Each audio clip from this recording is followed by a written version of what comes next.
Hi everybody, Mike with Enviroscape LA, and so here to talk about our latest project. This is 2021, and we'll do a follow-up video maybe a year from now or 2 years from now, but this video is a brand new landscape. What was here before was grass, and now we have a foodscape pollinator garden. So foodscape pollinator, what I mean by that is the pollinators are bees and birds and butterflies and so on. We need to do what we can to support them, and so that's what this garden's all about. It's supporting them and also supporting people. And the way we do that is by using less water.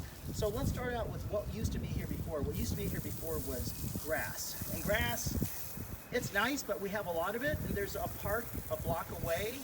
So why? And why are you spending water and chemicals and labor cutting the grass? And just go ahead and take it out. But if you're going to take it out, don't just throw a bunch of rocks down. Do what we did here. So this is a welcome to the Rockefeller Sustainable Garden. This is a pollinator fountain. The reason I call it a pollinator fountain is because it actually has a pump in here that's going all the time to recycle the water, and it has an autofill. And more importantly, if you're walking your dog on the sidewalk here, the dog can step right here at this big piece of flagstone we put and take a drink. So it's a really cool idea, builds community. We're actually, the last thing we're going to do is we're going to double stake this tree, put 2 stakes on here, one here, one here. It's called a strawberry tree. The idea is it gets fruit the size of a strawberry, which is why they call it a strawberry tree. It's going to reach the top of the railing there. The homeowner will be able to reach over and pick fruit. Very, very cool. We added some stones here. These stones kind of blend in with the house. We've got basalt rocks. They're not fountains, but these are just basalt rocks, just to kind of give an illusion of grandeur. Oh, and why am I holding this box? Okay, you know what? This is the pump we used here is the Owasa 280 pump, 280 gallons per hour pump that it pumps out. Only 76 watts. Is it 76 or 74 watts? I mean, it's like your refrigerator light. It's practically no energy at all. And so we have that in the fountain. We have some California natives here. Here's some cordyline. Here's a hesperlo. That's the bush version of this tree. So that's going to allow the homeowner to have some screen between them and the street. We have artichokes. Check out this artichoke. It's already mid-March, and there we go. So we have another one right here. In fact, this one has 3. And so the idea is that welcome to my sustainable house, because if the grocery store doesn't have stuff, I'll go to the grocery store in my front yard. Very, very cool. We also did lighting here, so we always think of safety. So we've got a bunch of path lights. We've got a couple of uplights, one that's going to uplight the tree, one that's going to uplight this tree, and one that's going to uplight the building. And so it'll uplight the building until this plant comes in. This is Toyon. Because it's a native plant, it brings in the birds. So this is a rain garden, and so this water's going to come off the roof, and it's going to go underground, and it's going to save a lot of water from going out to the ocean. Because when water goes out to the ocean, it actually is not a good thing, because it picks up motor oil and it takes it to the ocean. This is a pineapple guava.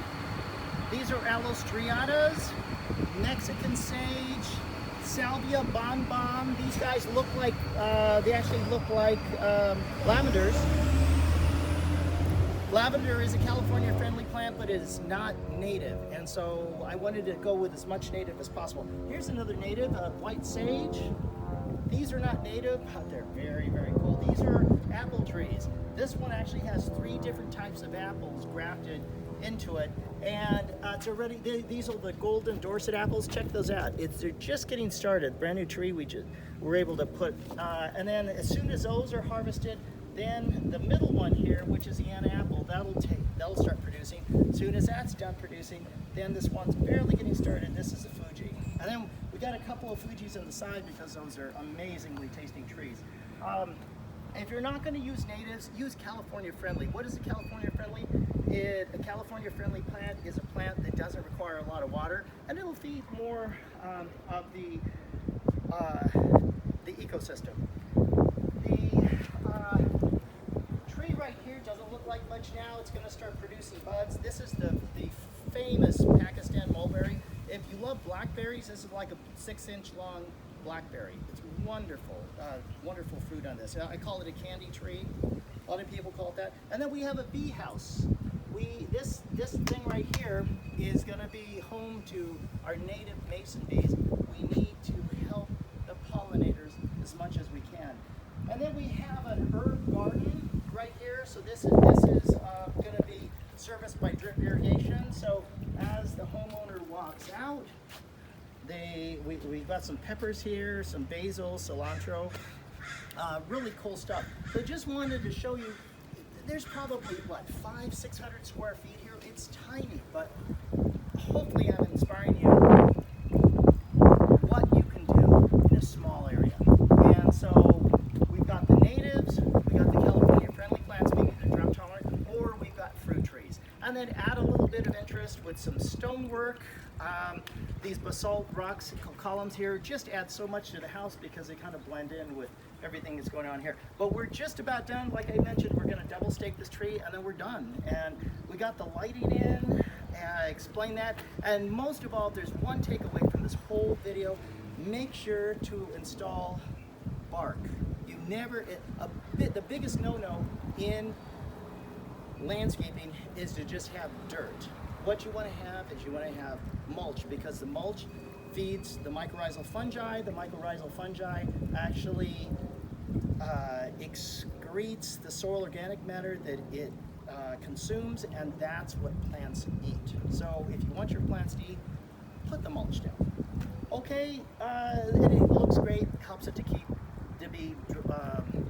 weed resistant and all that good stuff, keeps pathogens away. Mike from Enviroscape LA signing off. When you think sustainability and food forests, think Enviroscape LA.